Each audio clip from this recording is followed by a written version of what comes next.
Pace bene, masih di mea culpa. Beberapa katekese ringkas mengenai Prapaskah dalam gereja Katolik. Saya menemukan satu dokumen kepausan dengan judul Litere Circulares de Vestis Pascalibus Preparandis et Celebrandis. Perayaan Paskah dan persiapannya. De Vestis Pascalibus Preparandis et Celebrandis, tentang Paskah yang dipersiapkan, pesta-pesta yang dipersiapkan dan yang dirayakan. Kurang lebih begitu pengertiannya. Kalau ada penerjemahan yang lebih tepat, mohon ditulis di kolom komentar. Oke, di sini dituliskan apa saja yang khas di masa Prapaskah. Masa Prapaskah, masa Prapaskah, masa sebelum Paskah merupakan bagian dari perjalanan menuju Gunung Suci Hari Raya Paskah. Hari Raya Paskah dipandang sebagai gunung suci, puncak yang kudus dari peristiwa iman yang kita dalami. Yesus mengalami sengsara, wafat, dan bangkit. Dari hari suci dari Paskah ini, kita akan sambut dengan mempersiapkan diri sejak masa Prapaskah. Nah, menjadi pertanyaan, masa Prapaskah dihitung sejak kapan? Di dokumen ini, dari artikel nomor 23 dikatakan begini. Minggu Prapaskah pertama adalah permulaan masa suci terhormat 40 hari. Oke, Minggu Prapaskah pertama. Namanya juga Minggu Prapaskah pertama. Maka dimulai dari yang pertama itu. Nah, bagaimana dengan Rabu Abu?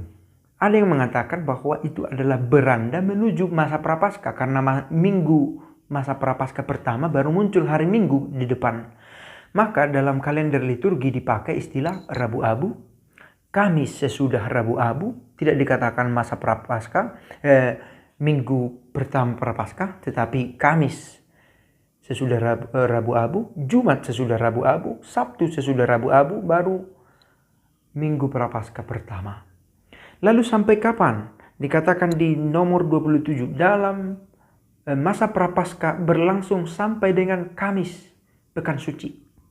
Hal lain yang istimewa dari masa Prapaskah ini adalah tidak dipakainya haleluya dalam bait pengantar Injil, dalam antifon bait pengantar Injil, tetapi diganti dengan terpujilah Kristus Tuhan, Raja mulia dan kekal. Sampai nanti kemudian kita tiba pada malam Paskah, Vigilia Paskah, dan itu diucapkan sampai 3 kali malah, naik nadanya. Lalu tentang dekorasi, dikatakan sebisa mungkin meminimalisir dekorasi di masa Prapaskah. Meminimalisir dekorasi di sekitar altar, meminimalisir penggunaan alat musik. Di masa Prapaskah ini semua dilakukan untuk semakin mengarahkan setiap umat yang ikut dalam perayaan dalam suasana Prapaskah itu sendiri. Nyanyian tetap dipakai, tetapi disesuaikan dengan masa yang sedang berlangsung. Pada Rabu Abu, bagaimana dengan Rabu Abu ini yang sudah dialami? Kaum beriman dengan menerima abu memasuki masa yang diperuntukkan bagi pemurnian jiwa. Mulai kita masuk. Tanda tobat ini yang berasal dari tradisi Alkitabiah dan melalui tradisi gereja sampai kepada kita. Sekali lagi, tradisi itu lisan dan tertulis, dan dua-duanya menghadirkan kebiasaan memakai abu. Berarti bahwa manusia itu pendosa yang mengakukan dosanya terbuka di hadapan Allah. Dengan demikian ia mengungkapkan kemauannya untuk bertobat, mampu untuk bertobat, mau dan mampu. Dibimbing pengharapan agar Tuhan berbelas kasih kepadanya. Kita punya pengharapan bahwa Tuhan itu berbelas kasih. Tapi apakah kita terbuka atau tidak pada belas kasihnya? Nah, keterbukaan kita lah yang dilatih di masa Prapaskah ini secara lebih khusus.